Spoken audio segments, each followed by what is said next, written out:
I've been driving trucks for almost 15 years, long enough to know that the road has a way of changing people.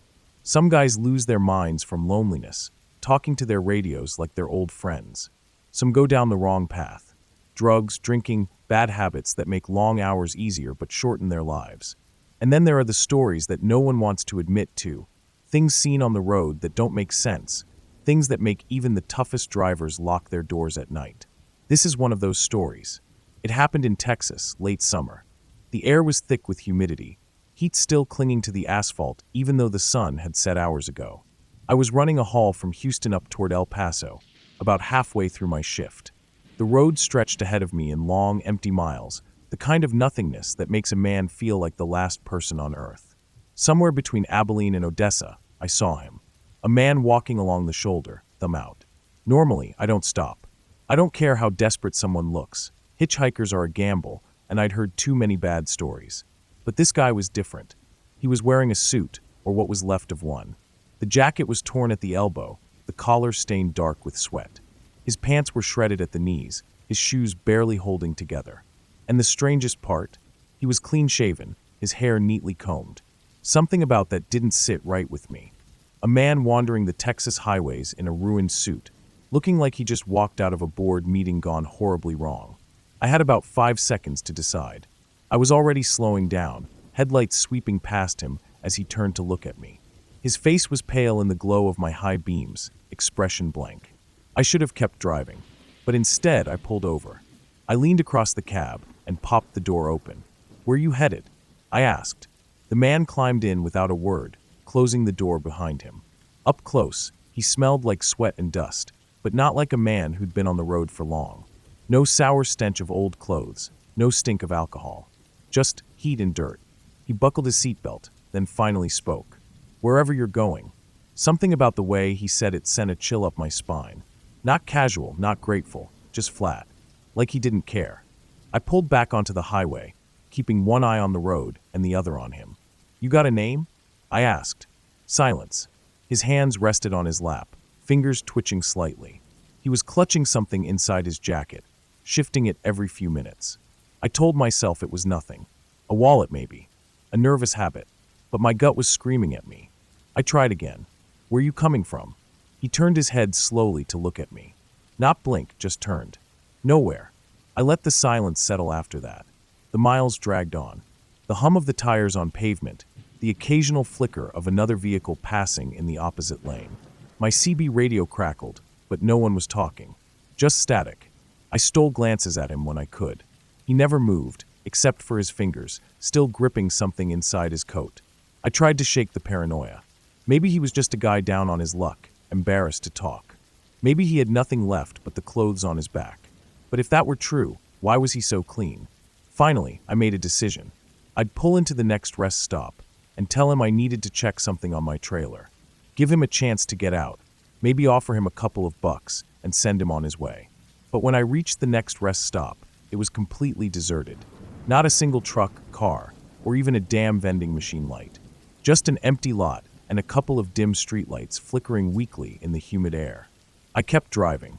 The longer we drove, the worse it got. He didn't blink. Not once. I gripped the wheel tighter, feeling sweat slick on my palms. Then he moved. Slow, careful. His hand slid from his coat, and I saw it, a blade, small but sharp, tucked between his fingers. My stomach dropped. I kept my face neutral, breathing steady. "Truck stop's coming up," I said casually. "You can grab a coffee, stretch your legs." He didn't answer, just kept staring at the road ahead. I pressed down on the gas. If he was going to try something, it wouldn't be while I was in control of the truck. I had an iron bar tucked between my seat and the door. If he moved fast, I wouldn't have time to grab it. If he hesitated, maybe I had a chance. I had to get him out. A few miles ahead, I saw a brightly lit truck stop. One of the big ones, with a diner and plenty of other drivers around. I made my move. As I slowed down, I faked a cough, reaching toward my dashboard. At the same time, I yanked the air horn, a loud, deafening blast inside the cab. The guy flinched. That was all I needed. I hit the brakes hard, making the truck lurch forward. The guy's head slammed into the dashboard. Before he could react, I reached across and shoved the door open. "Get out." For the first time, he looked shocked. But he didn't argue. He grabbed his knife and lunged. I was faster. I grabbed the iron bar and swung, hard. Caught him in the ribs. He gasped, stumbled, and I shoved him again, sending him spilling onto the pavement. I slammed the door, locked it, and floored it. In the mirror, I saw him standing there, watching me go. Not angry, not hurt, just staring. I didn't stop driving for another 2 hours. When I finally pulled over at a busy truck stop, my hands were still shaking. I checked my cab, my seat, my mirrors. He was gone, but my gut told me that wasn't the last time I'd see him. I never pick up hitchhikers anymore, and every time I stop at night, I check my mirrors, just in case.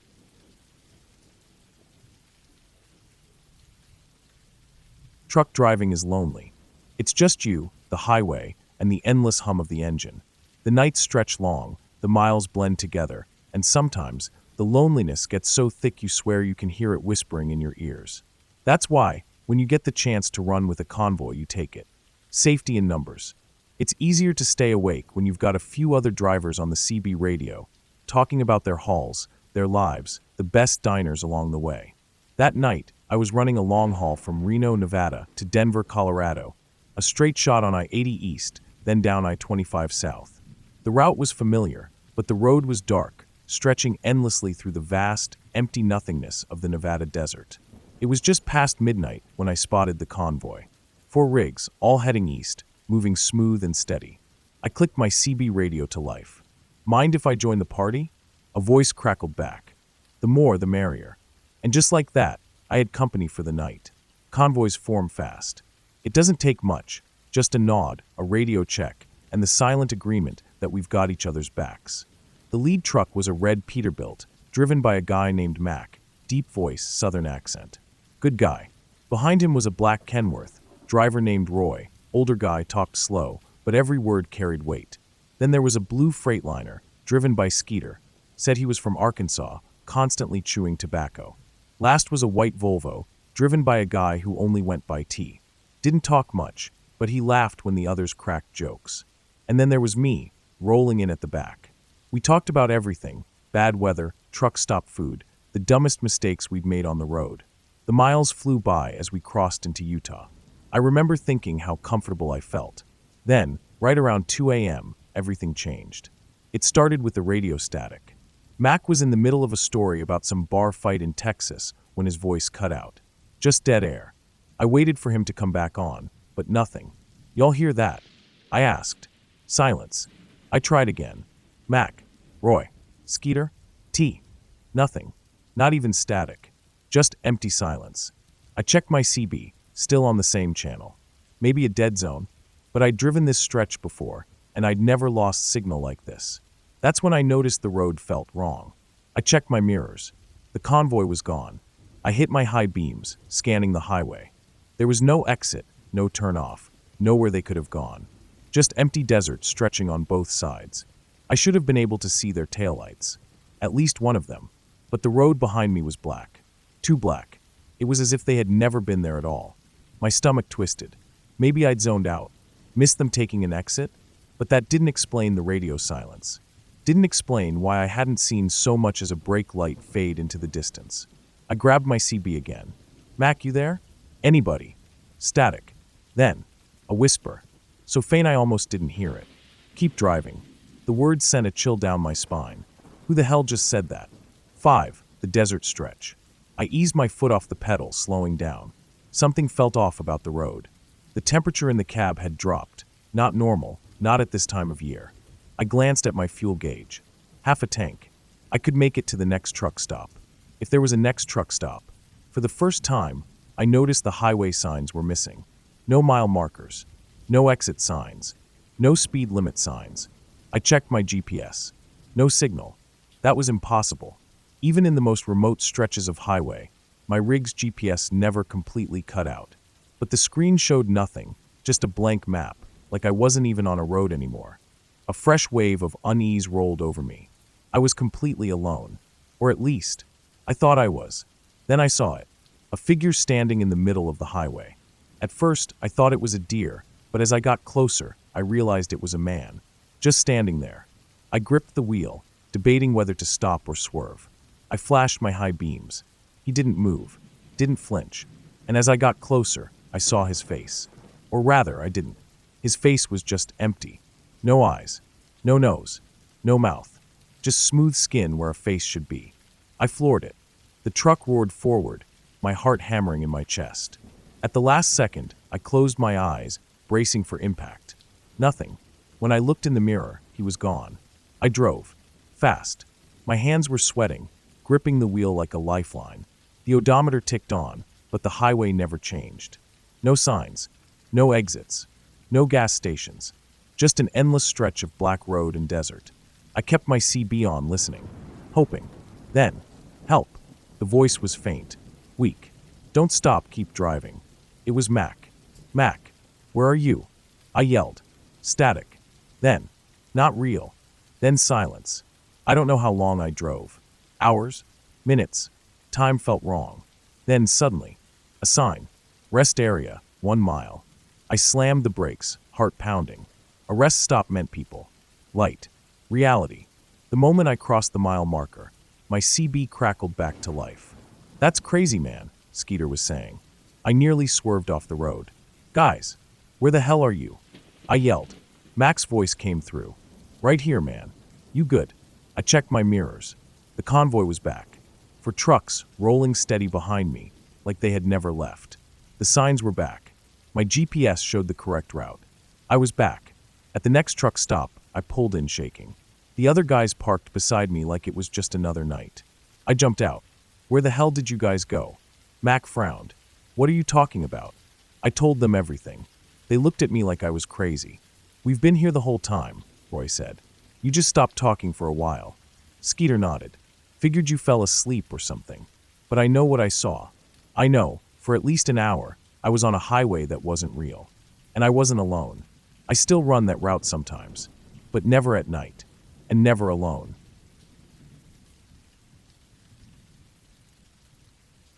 The night was thick with humidity as I pulled into a lonely rest stop off Interstate 80.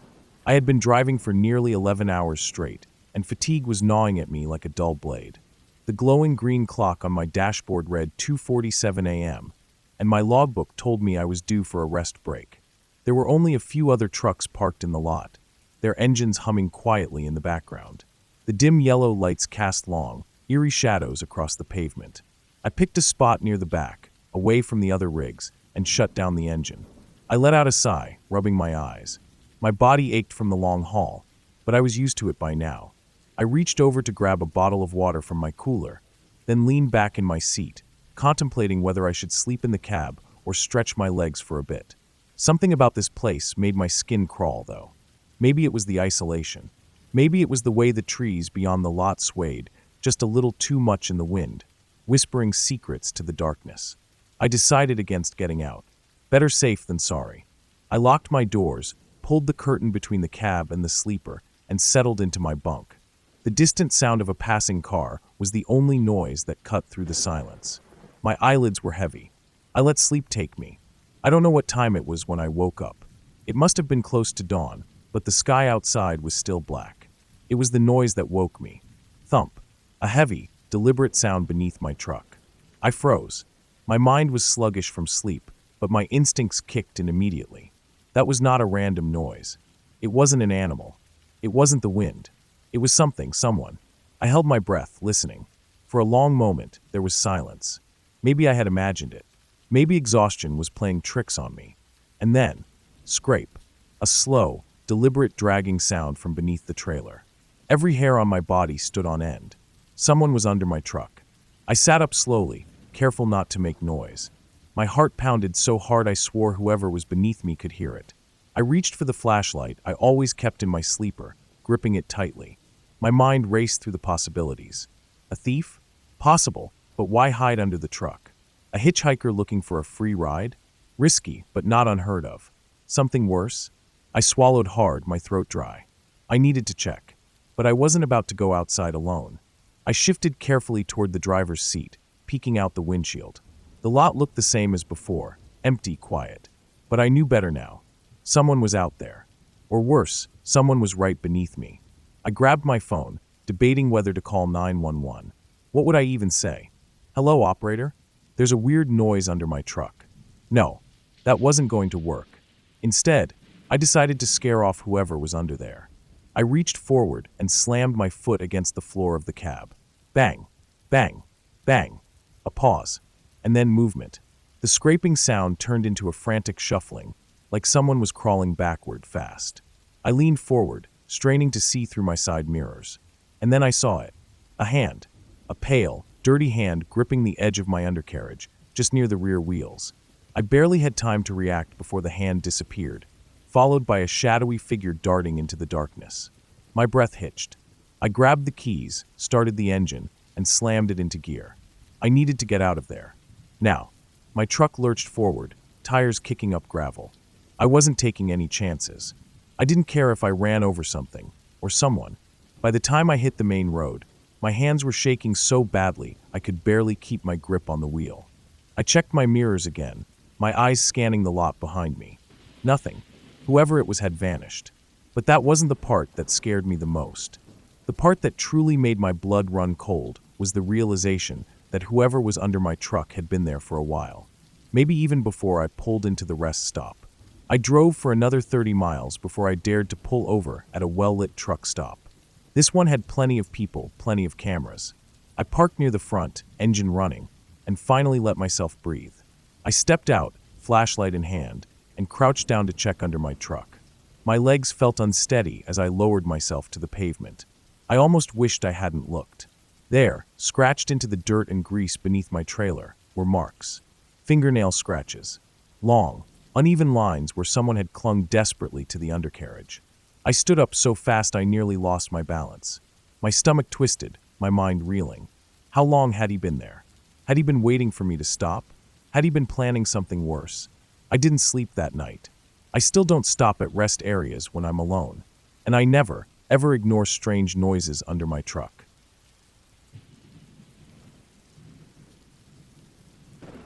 I've been trucking for over 15 years, and I've seen my fair share of strange things on the road, reckless drivers, drifters wandering highways, even a few incidents I can't fully explain.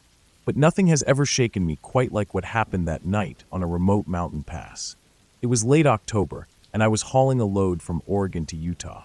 The route took me through a stretch of mountains, rugged terrain, sharp curves, and long, isolated stretches of road with no service stops for miles.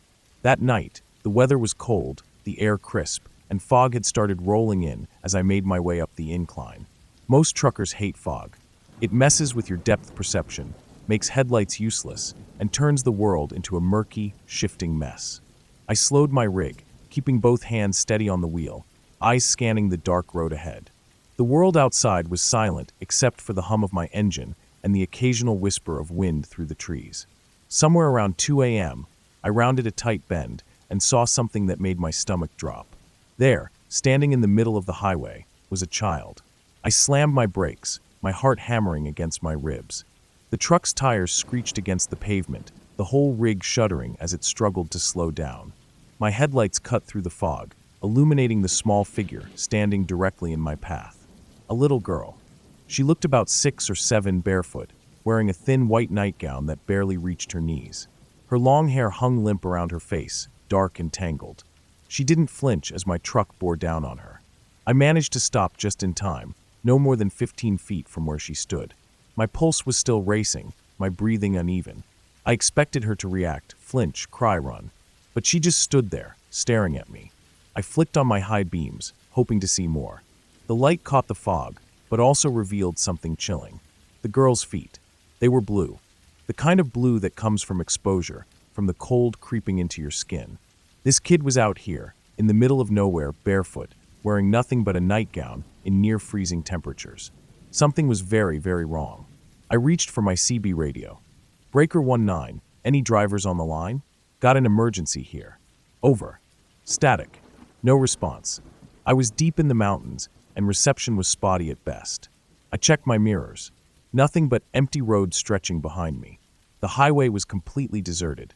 I looked back at the girl. She hadn't moved. The longer I sat there, the worse the situation felt. Where were her parents? Was she lost? Had she been in an accident? I turned on my hazards, unbuckled my seatbelt, and grabbed my flashlight from the dashboard. My hands were shaking slightly, as I stepped out onto the pavement. The air was bitterly cold, my breath visible in the glow of my headlights. The second my boots hit the ground, she moved. Not much, just a slight shift, her head tilting to the side, watching me. I swallowed hard. "Hey kid," I called out, keeping my voice calm.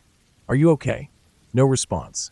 I took a slow step forward, shining my flashlight towards the trees lining the highway. Maybe someone else was out there, watching, waiting. Nothing. Just fog and darkness. I turned the beam back to her. She hadn't moved, but her breathing looked shallow. "Are you lost?" I asked. "Where are your parents?" Still no answer. Something about her silence sent a chill up my spine. Every instinct screamed that something wasn't right. I should have called 911. I should have waited. But instead, I took another step toward her. And the second I did, she disappeared. I blinked. My heart skipped a beat. The road in front of me was empty. No child. No footprints. Just thick fog curling in the cold night air. I swung my flashlight in wide arcs, scanning the pavement, the trees, the shoulder of the road. Nothing. I knew what I saw. I knew she had been standing right there. But now, gone. I rushed back to my cab, locking the doors behind me. My pulse was pounding in my ears. I grabbed my radio again, my voice unsteady. "Breaker 19, anyone got a copy?" I just saw. I hesitated. What the hell was I going to say? I almost hit a kid. But she disappeared. No one would believe that. Hell, I barely believed it myself. I sat there for what felt like an hour, my headlights still cutting through the fog, illuminating empty road. Then a thought struck me. Was this a setup? A distraction? There were stories, gangs, thieves, people who staged accidents to make truckers stop. They'd use anything, a broken-down car, someone waving for help, even kids, just to get you to pull over. Then, once you were outside the truck, they'd rob you. Or worse. I felt my stomach twist. Had I almost walked into something worse? I turned my lights off, killing the engine, leaving only the faint glow of my dashboard. I waited, barely breathing, scanning the darkness outside my windows. Minutes passed. Nothing.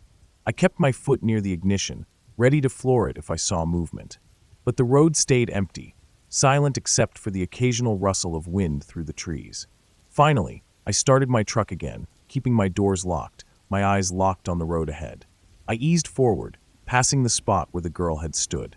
My headlights swept over the pavement, but there was no sign that anyone had ever been there. No footprints. No discarded clothing. No sign of a struggle. I didn't stop again until I reached the next truck stop, an hour down the road. I told a few guys about it in the diner, expecting them to laugh it off. They didn't. One of the older truckers, a guy who had been driving for 30 years, shook his head and said, "You did the right thing, kid. You don't stop for anything in those mountains. People go missing up there." Another guy chimed in. "If it was a real kid, she wouldn't be just standing there like that. Someone put her there, and they were waiting for you to get out." I never stopped on a dark mountain road again, and I never will.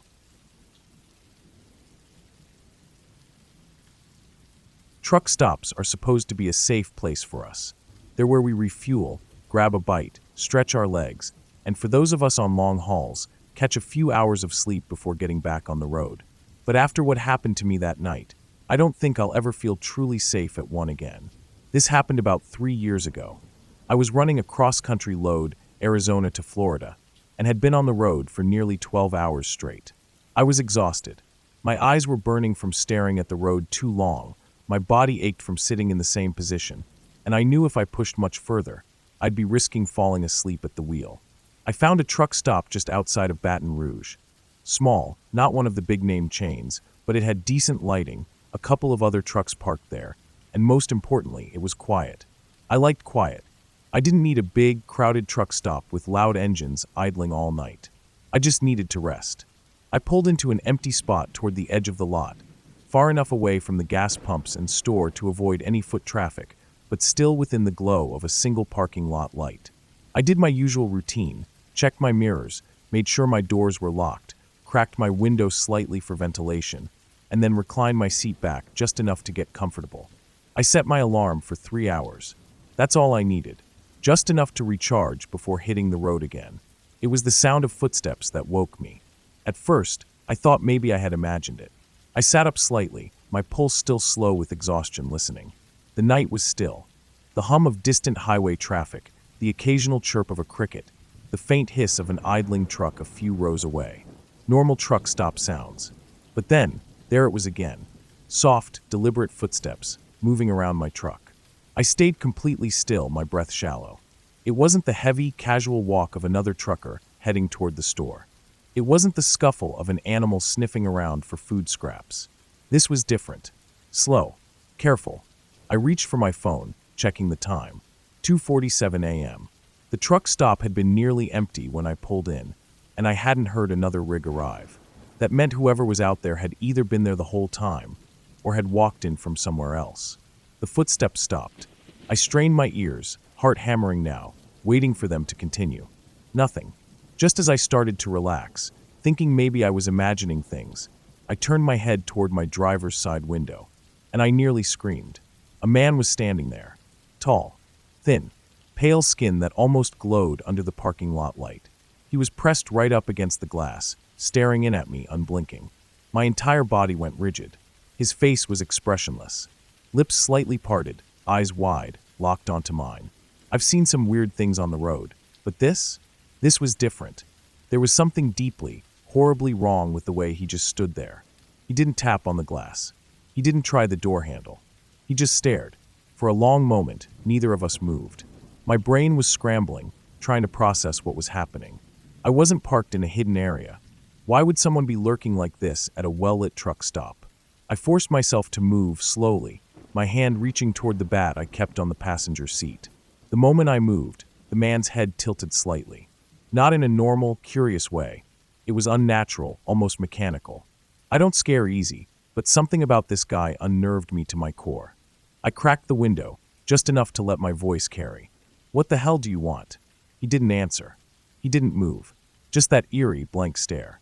A slow, sick feeling crept into my stomach. Something was wrong with this guy. I reached for the ignition, ready to get the hell out of there, when he smiled. Not a friendly smile. Not even a creepy, serial killer smirk. It was empty. Like he had learned how to smile, but didn't actually feel anything behind it. I fired up the engine. The rumble of my rig filled the silence, but he didn't flinch.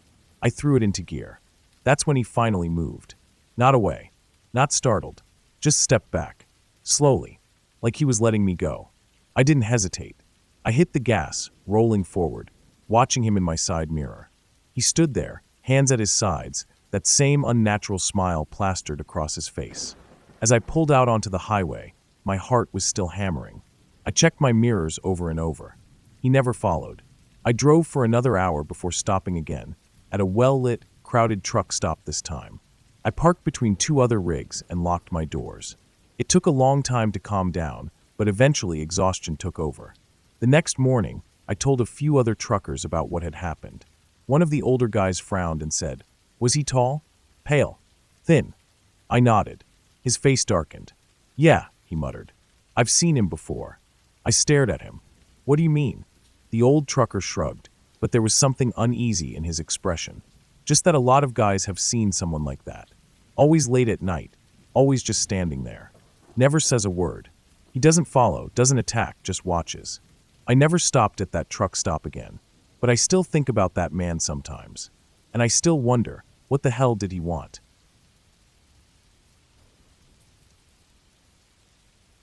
I've been trucking for over 20 years, and in that time, I've seen my share of weird things on the road, wrecks, ghost towns, even the occasional lost soul wandering along some back highway in the middle of the night.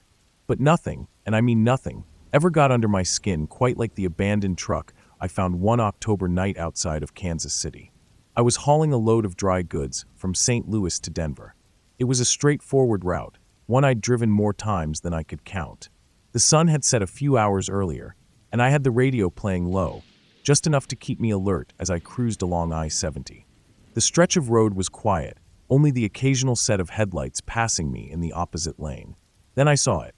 About 100 yards ahead, the unmistakable silhouette of an 18-wheeler sat on the shoulder, hazard lights blinking steadily in the darkness. It wasn't unusual to see a rig pulled over. Truckers break down all the time. What struck me as odd was that there were no flares, no reflective triangles set up behind the trailer. Standard safety protocol says you mark your truck if you're stranded, especially at night. I slowed as I approached, eyes scanning for any sign of a driver. Sometimes, if it's just a minor mechanical issue, a trucker will stay in the cab and wait for roadside assistance. But there was something about this one that felt off. For one, the cab door was open. Not just cracked, wide open. I pulled in about 50 feet ahead and radioed on the CB. "This is Silver Dog, westbound on I-70. Got an abandoned rig at mile marker 289. Anyone got eyes on the driver?" Silence. I waited, keeping an eye on the truck in my mirror. A light breeze stirred the tall grass on the roadside, but nothing else moved. The truck just sat there, its hazard lights flashing in a steady, hypnotic rhythm. I tried again.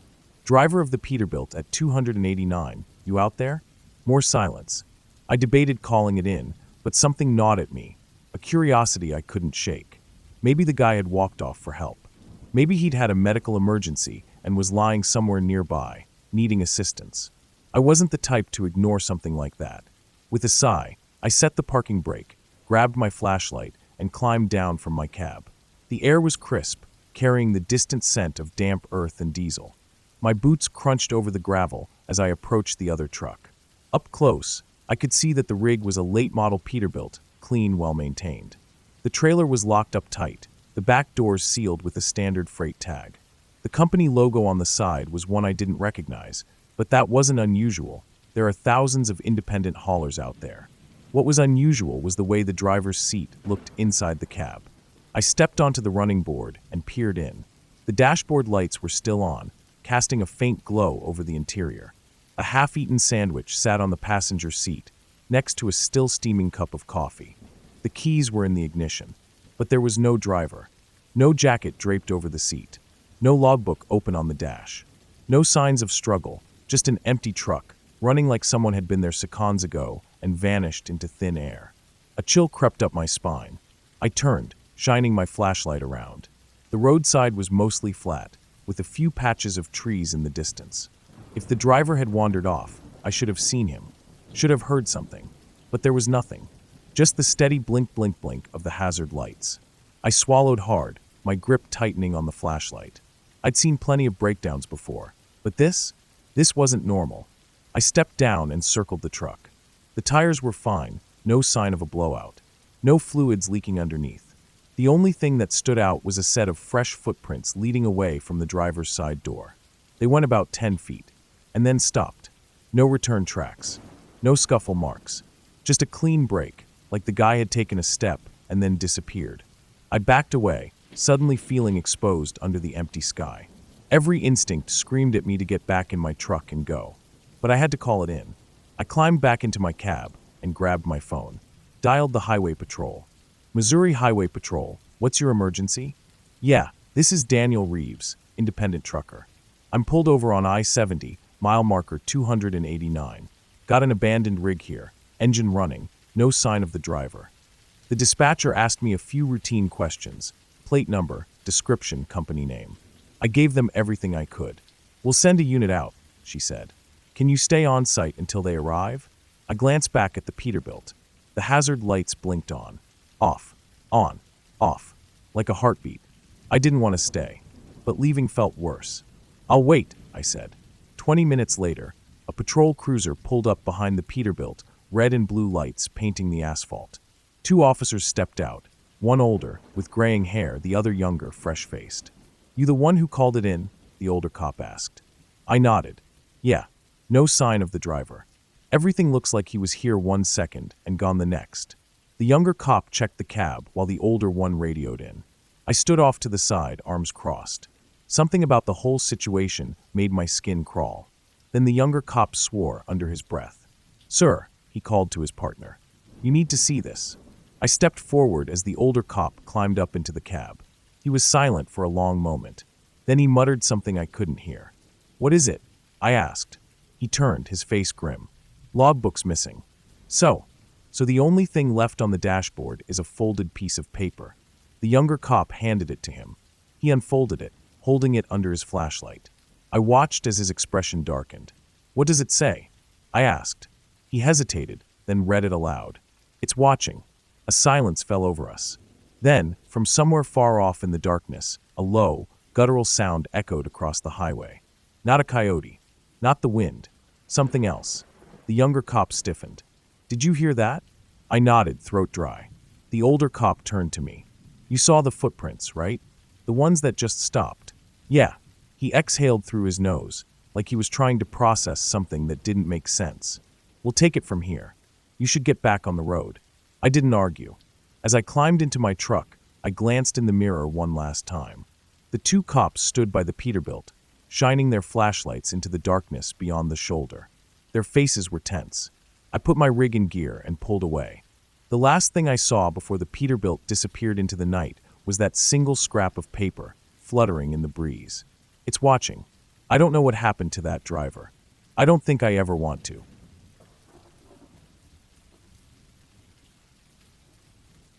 The life of a trucker means long hours on the road, countless miles of open highway, and the occasional stop at a gas station in the dead of night. I've been driving rigs for over 15 years, and I've seen my fair share of strange things. But what happened that night at the gas station was different. It was something that has stuck with me, something that still makes me uneasy every time I pull into a station after dark. It was a routine haul, Chicago to Albuquerque, nothing out of the ordinary.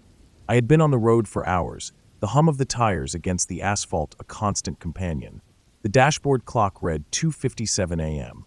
I wasn't planning on stopping yet, but my fuel gauge was lower than I liked, and I knew there was a small gas station just off the next exit.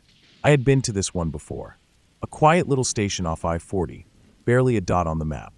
It wasn't one of the big, well-lit travel centers with trucker lounges and 24-hour diners. This was one of those old single-building gas stations, one pump island, a tiny convenience store, and a lone streetlight flickering above the lot. The kind of place that felt abandoned even when it wasn't. I pulled off the exit and coasted into the lot. There were no other cars, no other trucks, just the station, bathed in dim yellow light, and the vast emptiness of the surrounding desert. As I eased up to the pump, something caught my eye. A man stood near the pump island, just beyond the glow of the streetlight. He wasn't moving, just standing there, feet planted, arms at his sides, facing the pumps. I hesitated, my hand hovering over the ignition. Something felt off. At first, I thought maybe he was a station attendant, but he wasn't wearing any kind of uniform. Just dark pants and a jacket.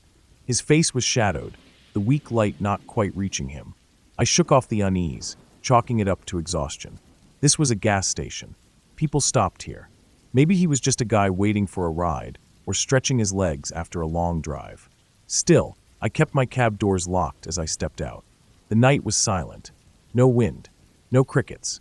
Just the distant hum of the highway. I grabbed the fuel nozzle and started pumping. And that's when I realized the man hadn't moved. I kept my eyes on the numbers ticking up on the pump, trying not to look at him. But I could feel his gaze. You know that feeling when someone is watching you? That heavy, uncomfortable awareness? That's what this was. I chanced a glance. He was staring directly at me, not shifting his weight, not checking his phone, not looking around, just staring. I cleared my throat, trying to act casual. "Hey man, you good?" Nothing. No reaction. No nod. Not even a blink. I tightened my grip on the pump handle. My truck was the only one here. The convenience store's lights were on, but I couldn't see anyone inside. There was no clerk at the window. Something wasn't right. The pump clicked, signaling a full tank. I replaced the nozzle, forcing myself to move normally. But as I turned back toward my cab, the man took a step closer. It was just one step, but it made my stomach tighten. He didn't say anything, didn't raise a hand or make any sign of communication, just moved an inch closer. I quickened my pace, reaching for my cab door. I yanked it open and climbed inside, slamming it shut behind me. I hit the door locks. For a second, I just sat there, gripping the wheel, trying to steady my breathing. Then I looked up. He was even closer. Not running, not lunging, just standing there. I reached for my phone, debating whether to call the cops. But what would I even say? There's a guy standing near my truck? Not exactly a crime, but everything in me was screaming leave.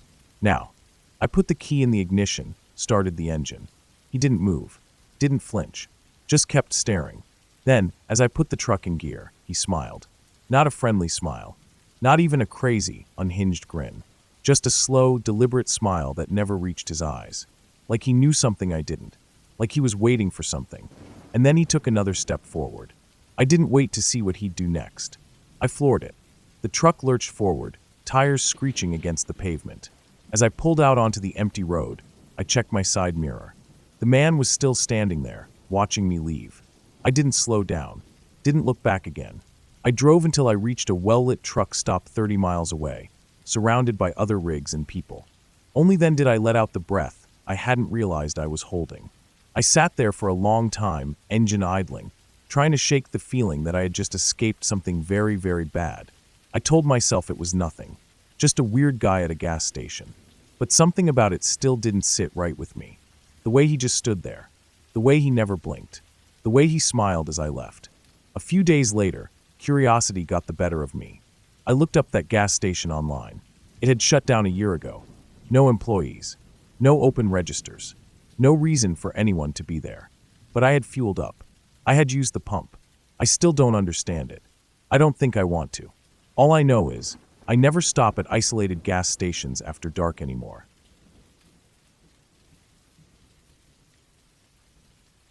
The desert highways of the Southwest are some of the loneliest roads in America. I've been driving trucks for nearly 15 years, and if there's one thing I've learned, it's that solitude does things to your mind. Long stretches of nothingness, endless asphalt, and a sky so wide it swallows you whole. It's easy to start imagining things out here. But what happened to me on the Arizona-New Mexico border? That wasn't my imagination. It was real. It happened 6 years ago. I was hauling a load of medical supplies from San Diego to Dallas, a run I'd done plenty of times before. It was late September, and the desert heat still clung to the pavement, even after the sun had dipped below the horizon. I had been driving for hours, my headlights carving a narrow path through the black void ahead. The radio was off, my cab was quiet except for the low rumble of the engine, and my mind had settled into that strange state between alertness and exhaustion. This stretch of I-40 was desolate, a two-lane highway cutting through endless miles of dry, empty land.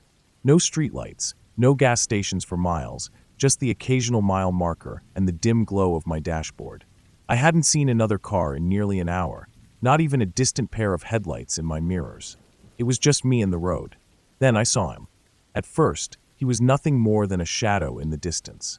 A small, dark shape standing near the shoulder of the highway, barely illuminated by my high beams.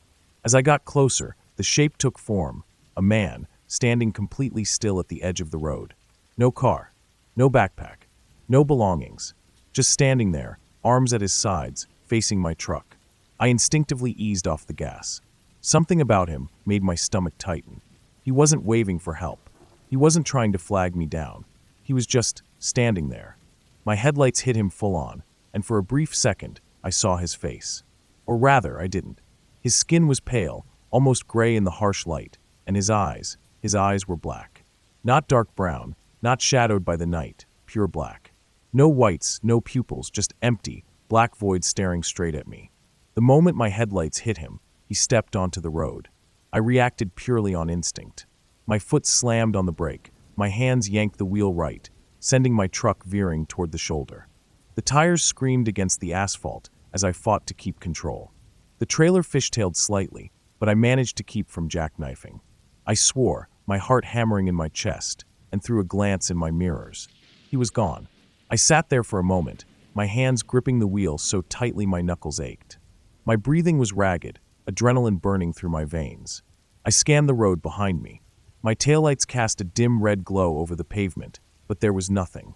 No body, no movement, no sign that anyone had ever been there.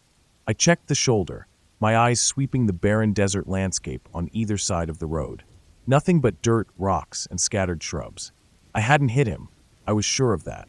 I had swerved in time, but there was nowhere for him to go. No cover, no ditches, no trees, just open desert stretching for miles. And yet he was gone. I sat there for a long minute, trying to process what had just happened. My rational mind struggled to make sense of it. Maybe he had run off the road, disappeared into the darkness before I could see where he went. Maybe my eyes had played tricks on me. Maybe exhaustion was catching up with me. But I knew better. After a few deep breaths, I eased my foot off the brake and slowly rolled forward. My truck felt heavy, as if the weight of what I had just seen had settled onto the cab itself. I told myself I'd stop at the next truck stop, splash some cold water on my face, maybe even grab a few hours of sleep. I was rattled, but I still had a job to do. I drove for another 20 minutes, my eyes flicking to my mirrors more than usual. Every shadow seemed darker, every stretch of empty road felt heavier, but nothing happened. Just silence and asphalt. Then I saw him again. Same place, standing on the shoulder, just ahead of me. Same posture, arms at his sides, staring straight at me. Same black eyes. My foot hit the brake before I even realized what I was doing. My whole body locked up. This wasn't possible. I had just passed that stretch of road. I had seen him disappear. There was no way he could be standing there again. And yet, there he was. The second my headlights touched him, he stepped onto the road again. I didn't swerve this time. I didn't brake. I was done playing this game. I gritted my teeth, tightened my grip on the wheel, and kept driving. If he wanted to jump in front of a moving semi, so be it. For a split second, my headlights fully illuminated him. He was inches from my grill, his face blank, those black eyes boring into mine. Then I hit him. There was no impact. No thud. No resistance. Nothing. I gasped, my whole body going rigid. I should have felt something. A jolt. A sound. But my truck passed right through him, like he wasn't even there. I slammed the brakes, my heart hammering so hard it hurt. My trailer groaned as it came to a stop. I looked in my mirrors. The road was empty. He was gone. I sat there, shaking, my mind unable to process what had just happened. My entire body was drenched in sweat. Then, my CB radio crackled to life. A voice low, distorted, broken by static. Keep driving. My blood turned to ice. The radio had been off. I hadn't touched it. My hands trembled as I reached for the dial, but before I could, the voice came again, clearer this time. Don't stop. Keep driving. That was all I needed. I threw the truck into gear and got the hell out of there.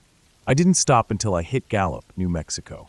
Pulled into a well-lit truck stop and sat in my cab, hands gripping the wheel, trying to steady my breathing. I told no one. Not at first. Who would believe me? That I saw the same man twice in the middle of the desert? That he stepped into my truck and vanished? That my radio, which had been off, warned me to keep going? It sounded insane. But a few days later, I started digging, asking around, talking to other long-haul drivers. And that's when I heard the stories. Truckers passing through that stretch of I-40 had seen him before. A man standing on the roadside, always alone, always staring. Some tried to stop, thinking he needed help, but he was never there when they got out. Some swerved to avoid him. Some, like me, had driven straight through. But no one had ever felt an impact. I don't know what I saw that night. I don't know who or what he was, but I do know this. If you ever find yourself driving through the Arizona-New Mexico border at night, and you see a man standing by the road, staring at you with empty black eyes, don't stop. Just keep driving.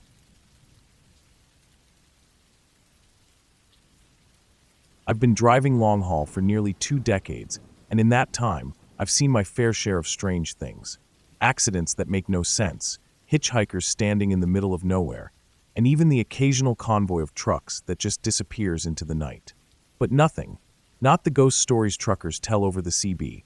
Not the eerie rest stops where people vanish. Nothing has ever gotten under my skin quite like what happened on a routine haul from California to Chicago. This was just another job, another paycheck. Or at least, it should have been. The job started like any other. I had finished a delivery in Los Angeles and was set to pick up a new load in San Bernardino, a standard, sealed trailer with cargo that wasn't my business to know. I pulled into the warehouse lot just before dusk, greeted by the usual hum of forklifts, men in high-visibility vests, and the occasional short-tempered dock manager barking orders. I backed my rig up to the loading dock, shut off the engine, and walked inside to sign my paperwork. A tired-looking guy at the dispatch counter handed me a clipboard. I glanced at the details, cargo weight, 42,500 pounds, sealed trailer, delivery by Friday noon. Nothing unusual. After signing, I asked what I was hauling, mostly out of curiosity. Some places will tell you outright, others just tell you it's none of your business. This guy, he barely glanced up from his coffee. Non-perishables, he muttered. That was a little vague, but I didn't push it. Once everything was loaded and secured, I walked around to check the trailer seal. It was a thick metal lock, the kind that has to be cut off at the destination. Standard practice. I tugged on it out of habit. Secure. I climbed back into my truck, punched in my route, and rolled out of the lot. The first leg of the trip would take me through Arizona, then New Mexico, before heading into the long, flat nothingness of the Midwest. It was supposed to be a quiet trip. Most truckers drive at night when the roads are emptier. I was no exception. The miles ticked by in a rhythmic pattern, dark road, headlights stretching into the void, the occasional green highway sign breaking up the monotony. The hum of my tires and the steady rumble of the engine were almost comforting. Somewhere outside of Flagstaff, around midnight, I heard it. A thud, not loud, but distinct, coming from the trailer. I frowned, turning down the radio. Sometimes a load will shift slightly, even when secured. But something about this sound made me uneasy. I checked my mirrors, nothing but empty highway behind me. Then another thud, this time louder. I tightened my grip on the wheel. Maybe it was just an odd weight shift. But the more I thought about it, the more something didn't sit right. The cargo was supposed to be tightly packed. Even if something had fallen over, it shouldn't be making that much noise. I kept driving, but now I was alert. A couple of hours passed with no more sounds, and I started to convince myself that I had imagined it. The road can do that to you. Your brain plays tricks when you're tired. But just as I was starting to relax, bang, bang, bang, I jerked upright. This was different. This was deliberate. Not shifting cargo. Not road noise. Something, or someone was inside that trailer. I pulled into a truck stop just outside Gallup, New Mexico. My hands were shaking as I put the rig in park. The moment my tires stopped moving, another bang. This time, accompanied by something even worse. A voice. Muffled. Indistinct. But definitely human. I sat there, my mouth dry. Every instinct screamed at me to get out, to check the trailer, to see who or what was inside. But something about the whole situation felt wrong. If someone was back there, how the hell had they gotten inside? The trailer was sealed. There were no doors in the back without breaking that seal. I grabbed my flashlight and stepped out. My boots crunched against the gravel lot as I walked around the trailer, scanning the sides. Everything looked normal. No signs of forced entry. No damage to the seal. But then, bang. This time, so loud it echoed across the empty lot. I jumped back, my pulse hammering. I wasn't alone out here. I had seen no other trucks parked nearby, but something about the air felt wrong. Like I was being watched. Screw this. I was calling the cops. The dispatcher sounded skeptical when I explained my situation. You're saying you think there's someone in your locked, sealed trailer? Yes. She sighed but agreed to send a unit. I waited, my eyes darting between the trailer and the darkness beyond the truck stop. I had a horrible feeling that whatever was happening, it wasn't over. 20 minutes later, a squad car pulled up. 2 officers stepped out, one older, one younger. I explained the banging and the voice. They exchanged a glance, then the older one asked for my bolt cutters. I hesitated. Once that seal was broken, I'd be the one answering to my dispatcher about why a perfectly good load was now compromised. But there was no choice. I handed them the cutters. The officer snipped the seal and yanked open the trailer doors. Empty. I stared. The cargo, pallets stacked in neat rows, was untouched. No people. No animals. Nothing. The younger cop climbed in, checked behind the pallets, even tapped on the walls. Nothing. The older cop turned to me. Sir, are you sure you heard something? I opened my mouth, then closed it. I wasn't sure of anything anymore. I must have looked pale because the officer clapped me on the shoulder. Long drives do things to your mind. I've heard weirder. They left me standing there, feeling like an idiot. I resealed the trailer with a backup lock, climbed into my truck, and drove off. I was still shaken, but I had a deadline to meet. I kept driving, keeping my mind off what had happened. Then, around 3 a.m., somewhere in Kansas, it happened again. The banging, louder than before, more frantic, like something trapped, desperate. And then, a voice, clear as day. Help me. I slammed the brakes so hard my tires skidded. My heart pounded in my ears. I didn't care about the seal anymore. I jumped out, ran to the back, and tore the lock off. My hands shook as I threw open the doors. Nothing. The trailer was still completely empty. And yet, as I stood there, gasping for breath, I could still hear it. Faint. From the walls. Help me. That was the last time I ever took a sealed trailer without asking exactly what was inside.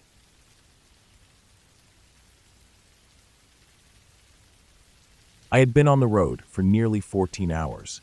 My back ached, my eyes felt like sandpaper, and I was running on little more than caffeine and whatever energy I had left from my last meal, which wasn't much. The stretch of highway I was on was deserted, just a long ribbon of pavement cutting through nothingness. According to my GPS, there was a small truck stop coming up about 10 miles ahead. Perfect. I could pull in, park, grab a couple of hours of sleep, and get back on the road before sunrise. I checked the fuel gauge, half a tank left. No need to refuel. This would just be a quick stop to rest. The place wasn't one of the big-name truck stops. No Loves or Flying J's, just some hole-in-the-wall stop that probably had a couple of pumps, a diner, and maybe a bathroom that smelled like piss.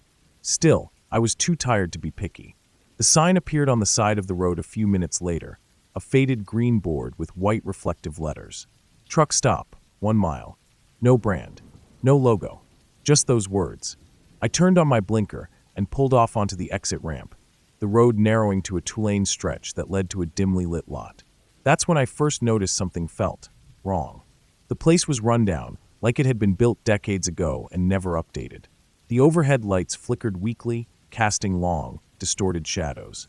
The pavement was cracked, riddled with potholes filled with stagnant water. There was a single building that looked more like an abandoned diner than a functioning rest stop, its neon open sign barely clinging to life, one letter completely burned out. And yet, there were 2 other trucks already parked there. Both rigs sat in the far corner of the lot, their cabs dark, curtains drawn. No movement, no sign of the drivers. That wasn't too strange. Truckers sleep with their curtains shut all the time. But something about those rigs. I don't know. They just looked wrong. Maybe it was how they were parked, perfectly aligned, like they had been placed there, not driven in. I shook off the thought.